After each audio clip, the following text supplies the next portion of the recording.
जय हिंद साथियों, कैसे हो आप लोग। उम्मीद करेंगे कि आप लोग बहुत ही अच्छे होंगे। तो साथियों, हम पढ़ने वाले हैं क्लास 12 हिंदी।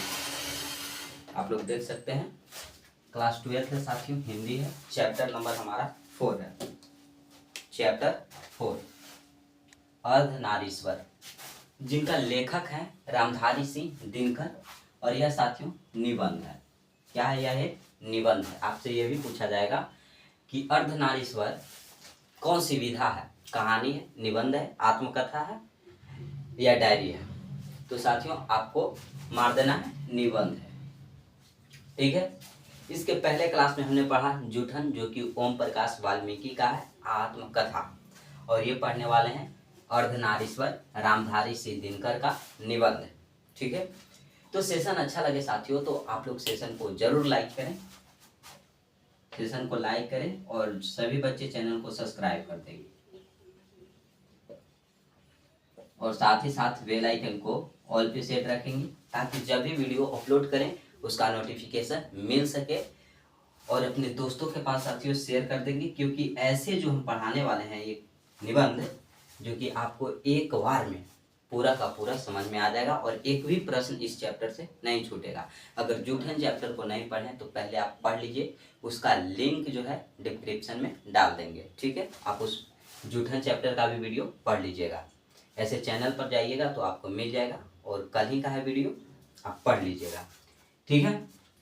तो देखिए अर्धनारीश्वर, अर्ध मतलब आधा, नारीश्वर मतलब नारी, यानी कि आधा नारी का गुण और आधा पुरुष का गुण।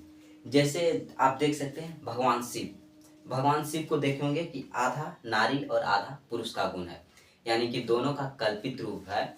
तो आपसे पूछा जाएगा कि भगवान शिव किनका कल्पित रूप है, तो सॉरी, अर्धनारीश्वर जो है वो पुरुष और महिलाओं का कल्पित रूप है। तो जैसे एग्जाम्पल पे लेंगे शिव को, भगवान शंकर, जो कि आधा नारी और आधा पुरुष का गुण है उनमें, ठीक है। तो इसमें साथियों कि पहले पहले जो प्राचीन काल हुआ करता था, तो प्राचीन काल में था कि जो काम पुरुष करेंगे वो भी वही काम महिला भी कर सकती है। उसमें कोई भी भेदभाव नहीं था कि बाहर का काम है तो पुरुष करेंगे और घर का काम है तो महिला नहीं। अगर शिकार पर भी गए पुरुष तो साथ में महिला भी जाती थी, क्योंकि पहले ये नारी और पुरुष के बीच भेदभाव नहीं था, सिंपल था, जैसा पुरुष वैसा नारी, ठीक है। और अब क्या कर दिया गया है कि अब पुरुष और नारियों के बीच बंटवारा कर दिया गया है कि घर का काम नारी करेगी और बाहर का काम जो है वो पुरुष करेगा, ठीक है। और नारी को दबा कर रखा जा रहा है। तो ये पहले की बात है, प्राचीन काल की। उसमें पुरुष और महिला दोनों को समान का अधिकार था, दोनों एक साथ मिलकर काम करते थे। अगर शिकार पर भी गए तो दोनों साथ में शिकार करते थे। और अब महिलाओं को घर में रखा जाता है, तुम घर में रहो, जो भी काम करूंगा मैं करूंगा। यानी आधुनिक काल में, यानी कि वर्तमान में साथियों, जब से खेती शुरू हुई है, यानी कि खेती करना शुरू हुआ है, तब से नारी को घर में रखा जा रहा है और पुरुष बाहर का काम करते हैं, ठीक है। तो इसी में साथियों पुरुष ने खुद को बताया है, पुरुष खुद को, कि पुरुष जलती हुई धूप है। क्या है? पुरुष जलती हुई धूप है। तो जो स्त्री है उसको चांदनी बताया है कि पुरुष जलती हुई धूप है तो स्त्री क्या है? चांदनी है, ठीक है। पुरुष जो है वो खुद कांटा है तो स्त्री को फूल बताया है, यानी कि जो पुरुष है वो कांटा है, खुद कांटा है, लेकिन स्त्री को फूल बताया है, ठीक है। और यहाँ देखिए नदी की तेज धारा, यानी पुरुष जो है अपने आप को नदी की तेज धारा मानता है और महिलाओं को क्या मानता है? नदी में जो उठती हुई और गिरती हुई जो लहरें हैं उसे मानता है। तो नदी में उठती गिरती लहरें को मानता है, स्त्री को नदी में उठती गिरती लहरें मानता है। क्योंकि यहाँ पे साथियों स्त्रियों को पुरुष जो है वो आनंदमय, आनंद का सामग्री समझ रखा है कि जो स्त्री है वो पुरुषों के लिए आनंद की समान है, बस आनंद लो, काम खत्म। लेकिन यहाँ देखिए पुरुष जो है वो खुद को मंदार पर्वत समझा और स्त्री को क्या समझा है, देख रहे हैं, उस पर झूलती हुई हार। पर्वत पे जो झूलता हुआ कुछ पेड़ पौधे चले जाते हैं, वो उसी को समझ लिया झूलती हुई हार।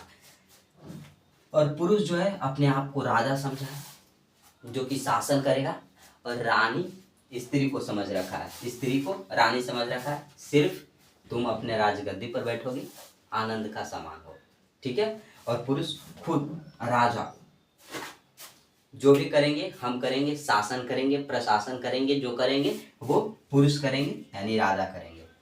पुरुष जो है साथियों खुद को पेड़ बन गया, खुद जो है पुरुष वो पेड़ बन गया और स्त्री को लता बना दिया है। स्त्री को क्या बना दिया, लता बना दिया।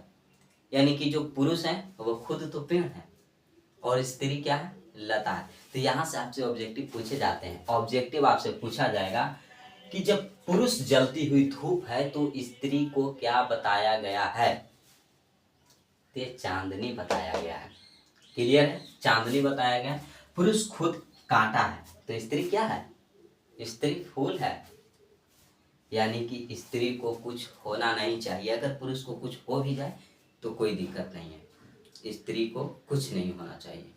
ये बताया गया है आधुनिक काल में। लेकिन प्राचीन काल में ऐसा नहीं था। अगर पुरुष कांटा है तो पुरुष स्त्री भी कांटा रहेगी, अगर पुरुष फूल है तो स्त्री भी फूल रहेगी। ऐसा पहले होता था, लेकिन अब नहीं होता है। अब क्योंकि भेदभाव हो गए हैं ना, स्त्री घर में और पुरुष बाहर।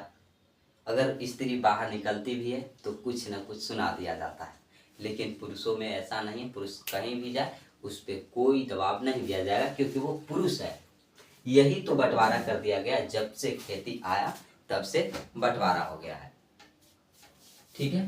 गौतम बुद्ध भी जो है साथियों, गौतम बुद्ध, उन्होंने भी महिलाओं को भिक्षुणी होने का अधिकार दे दिया।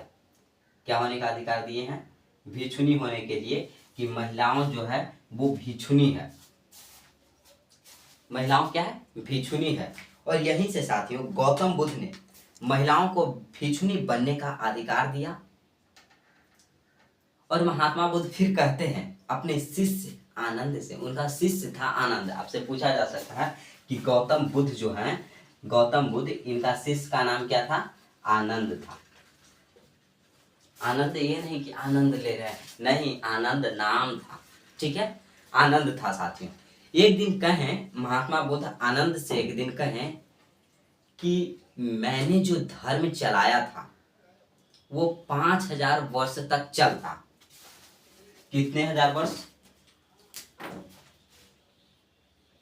5000 वर्ष तक चलता। लेकिन जब से मैंने महिलाओं को भिक्षुणी होने का अधिकार दिया, तब से ये धर्म जो है अब 500 वर्ष तक ही चलेगा, 500 वर्ष तक ही चलेगा।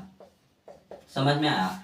क्योंकि महात्मा बुद्ध जो कहते हैं साथियों वो सही कहते थे, क्योंकि वो आपने क्लास 10th में पढ़ा होगा कि पाटलिपुत्रा वैभव संस्कृत, उसमें बुद्ध कहे थे कि पटना जो है एक दिन अग्नि, कलह और लड़ाई झगड़ा से परेशान रहेगा, तबाहित रहेगा, जल से तबाहित रहेगा। और वो हो रहा है, वो होता है। वहाँ पे थोड़ी सी पानी आया, बस पूरा पटना डूबने के चांस में आ जाते हैं। अग्नि से, कलह से हमेशा परेशान रहता है। तो गौतम बुद्ध ने यही कहें कि मैंने तो महिलाओं को भिक्षुणी होने का अधिकार दे दिया, लेकिन मैंने जो धर्म चलाया था, मैंने क्या चलाया था, धर्म चलाया था, वो भिक्षुणी होने के कारण 5000 वर्ष नहीं, अब मात्र 500 वर्ष चलेगा। कितना चलेगा, 500 वर्ष तक ही चलेगा। अब जो धर्म है कितना वर्ष तक चलेगा, 500 वर्ष तक चलेगा। विदेश के एक लेखक है साथियों, इसी में हम केवल सारांश आपको बता रहे हैं, क्योंकि पूरा डिटेल में बताते तो आपको सामने किताब लेते, उसको पढ़ते, लाइन बाय लाइन समझाते, आपको उतना समझ में नहीं आता। लेकिन जो बता रहे हैं वो तो समझ में आ रहा होगा। अब देखिए, विदेश के एक लेखक है बर्नार्ड शॉ। क्या है, बर्नार्ड शॉ। बर्नार्ड शॉ साथियों, उन्होंने स्त्री को अहेरिन और पुरुष को अहेर का दर्जा दिया है। क्या बताया है? स्त्री को अहेरिन कहें। यहाँ मिटाते हैं, आप लोग स्क्रीनशॉट ले लीजिएगा ताकि ऑब्जेक्टिव में कोई परेशानी ना हो। आप लोग बताइएगा कमेंट बॉक्स में कि महिलाओं को भिक्षुणी होने का अधिकार किसने दिया? किसने कहा महिलाओं को भिक्षुणी?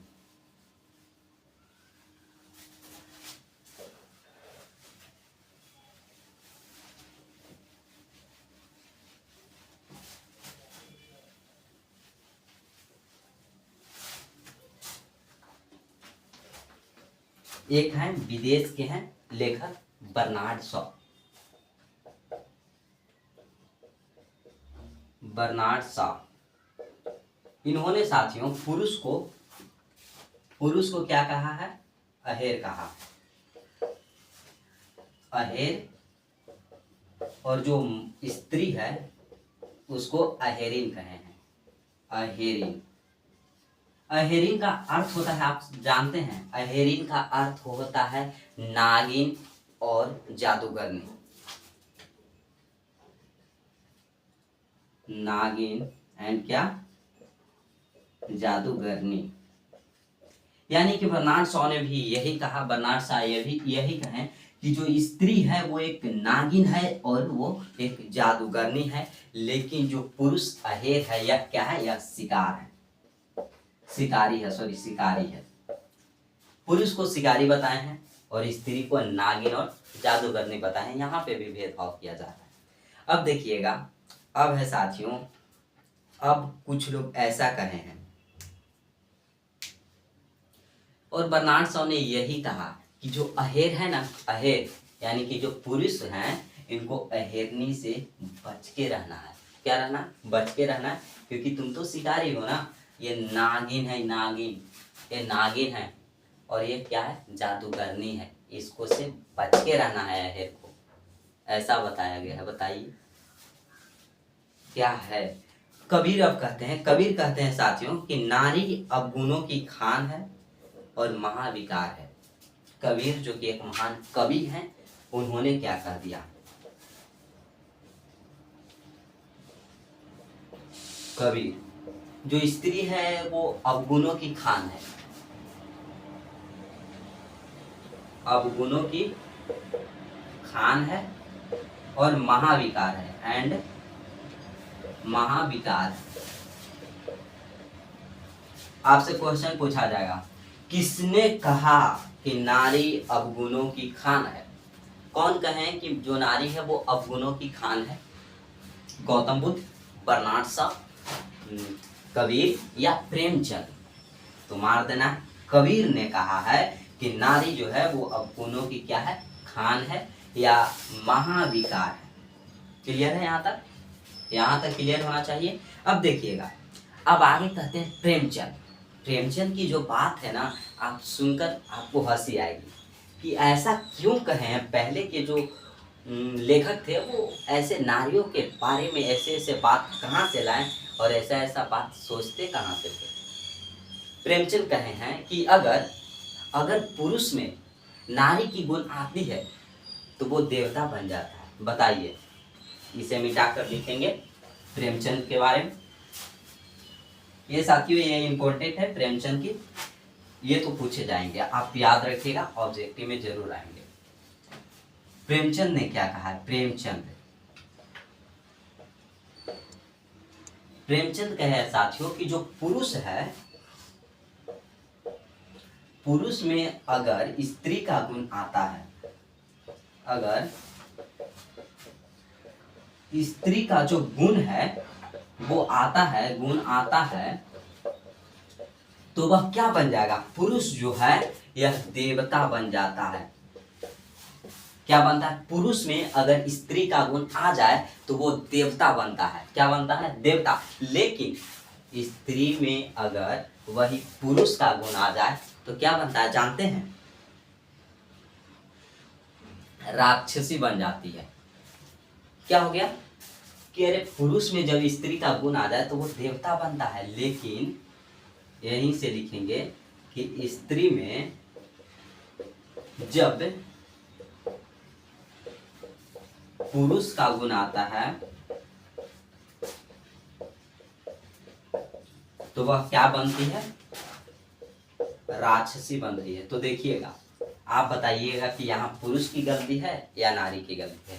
क्योंकि अगर पुरुष में स्त्री का गुण आए, अगर हमें मान लीजिए कि पुरुष है तो हमें स्त्री के गुण आता है, तो हम तो देवता बन जाएंगे। यानी कि स्त्री के गुण के कारण से ही ना हम देवता बन गए।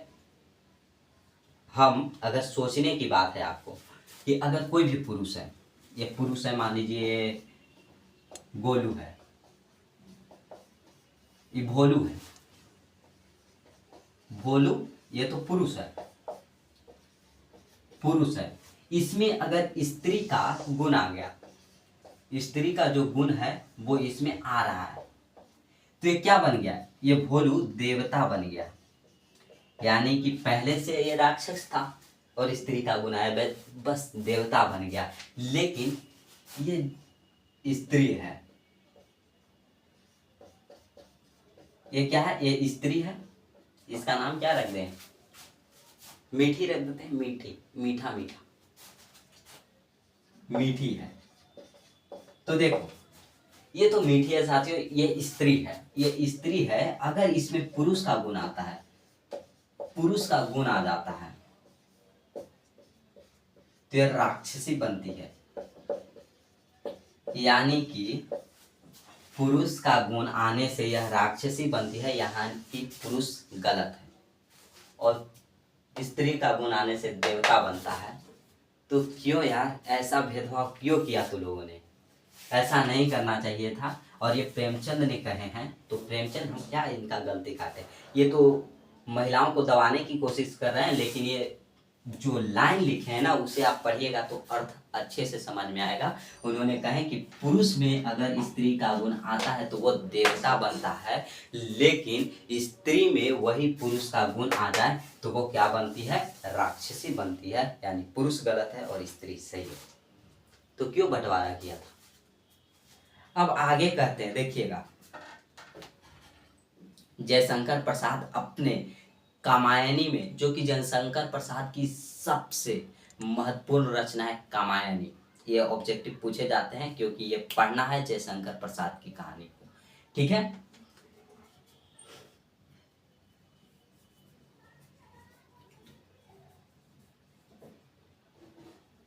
जयशंकर प्रसाद कहते हैं साथियों कि ईटा वह नारी है जो पुरुष के गुण को सीख ली है। बस इतना ही कहें, ज्यादा जयशंकर प्रसाद नहीं कहे हैं। अब रविंद्रनाथ टैगोर कहे हैं कि स्त्री की शोभा नैन नक्श के भंगिमा में है। कहते हैं रविंद्रनाथ टैगोर कि जो स्त्री की शोभा है वो नैन यानी कि नेत्र के भंगिमा में है, अपनी कोमल को प्रदर्शित करती है। जो स्त्री है अपनी कोमलता को प्रदर्शित करती है, कितना कोमल है वो प्रदर्शित करती है, ठीक है। और जो स्त्री है वो पुरुषों को रिझाने की कार्य करती है, यानी कि उनको मोह माया की जाल में फंसाने के काम करती है, रिझाने के काम करती है। कौन, स्त्री। स्त्री पढ़ लिख कर ज्ञान अर्जित करके शौर्य बल अर्जित करके क्या करेगी, ऐसा कहें कौन, रविंद्रनाथ टैगोर कहे हैं कि जो स्त्री है वो पढ़ लिख कर ज्ञान अर्जित करके सौर ऊर्जा को अर्जित करके क्या करेगी, उनकी जीवन की सार्थकता पुरुषों को रिझाने में है। यानी कि उनको जीवन की जो सबसे महत्वपूर्ण तिथि है वह है पुरुषों को रिझाने में। तो वो पढ़ लिख कर क्या करेगी, ज्ञान अर्जित कर वो क्या करेगी, सौर्य ऊर्जा को प्राप्त कर क्या करेगी, कुछ नहीं करेगी। वो तो केवल पुरुषों को खेलने का चीज है, पुरुषों का आनंद का चीज है। तो वो स्त्री जो है वो पुरुषों को रिझाने का कार्य करेगी। ऐसा कौन कहे, रविंद्रनाथ टैगोर। यानी कि प्रेमचंद, कबीर, जयशंकर प्रसाद, गौतम बुद्ध और रविंद्रनाथ टैगोर, ये लोग बहुत महान व्यक्ति हैं जिन्होंने महिलाओं के बारे में ऐसे ऐसे अश्लील बातें कह के गए हैं। लेकिन महात्मा गांधी जो है साथियों, ऐसा नहीं कहे, वो मरते समय यानी कि मरने से पहले उनकी क्या था, मरने से पहले अंतिम दिनों में उन्होंने स्त्रीत्व की पूजा किए हैं, स्त्रियों की वो पूजा किए हैं। स्त्रीत्व, गौतम बुद्ध जो हैं वो मरने से पहले स्त्रीत्व की पूजा किए हैं, यानी कि महात्मा गांधी वो तो एक महान व्यक्ति हैं, स्वतंत्रता सेनानी हैं, हमें बहुत अच्छे लगते हैं महात्मा गांधी। एक धोती से पहनते भी थे और ओढ़ते भी थे, क्या लाजवाब उनका लाइफ रहा होगा। और साथियों, लेखक इस कहानी, इस निबंध में कहते हैं कि जो कृष्ण और दुर्योधन के बीच जो महाभारत हुआ था, महाभारत किनके किनके बीच हुआ था? कृष्ण और दुर्योधन के बीच। तो ये महाभारत अगर वही कुंती और गंधर्व के बीच होता, कुंती और गंधारी के बीच होता, तो शायद यह महाभारत नहीं होता, क्योंकि स्त्री जो है वो अपने अंदर जो मोह माया है उससे उसे रोकने का प्रयास करती, यानी अंतिम समय तक वो प्रयास करती। लेकिन पुरुष जो है, पुरुष ये अपने वीरता का प्रदर्शन जो है ना, वो खून बहाकर, किसी को जान के बदले जान लेकर खून का बदला खून से लेते हैं, और वही वीरता का प्रदर्शन करते हैं। और इतना बड़ा महाभारत हुआ कृष्ण और दुर्योधन के बीच। और यही लेखक कहते हैं कि अगर यही महाभारत कुंती और गंधारी के बीच होता तो शायद आज ये इतना बड़ा महाभारत नहीं होता। ठीक है। और अंतिम समय में महात्मा गांधी जो हैं उन्होंने स्त्रीत्व की पूजा की, यानी कि स्त्रियों की पूजा किए हैं। और महात्मा गांधी की एक पोती थी, उसने एक पुस्तकें लिखी, बापू मेरी माँ। ये अंतिम पंक्ति है कि उनका एक पोती जो है वो एक पुस्तक लिखी, कौन सी? बापू मेरी माँ। यहाँ तक क्लियर है साथियों? लास्ट हो गया। तो क्वेश्चन आपसे कैसे पूछ सकता है, देखिएगा। पूछेगा कि अर्धनारीश्वर जो है किनका कल्पित रूप है। ठीक है, तो हमने बताया कि शंकर और पार्वती का कल्पित रूप है। अर्धनारीश्वर जो चैप्टर है, अर्धनारीश्वर साथियों, यह शिव और पार्वती का कल्पित रूप है। ये आपसे पूछा जा सकता नहीं, पूछेगा, क्योंकि पूछा गया है। अर्धनारीश्वर के लेखक कौन है, ये आपसे पूछा जाएगा। तो वो है रामधारी सिंह दिनकर। रामधारी सिंह दिनकर जो है वो अर्धनारीश्वर के लेखक हैं। अर्धनारीश्वर कौन सी विधा है?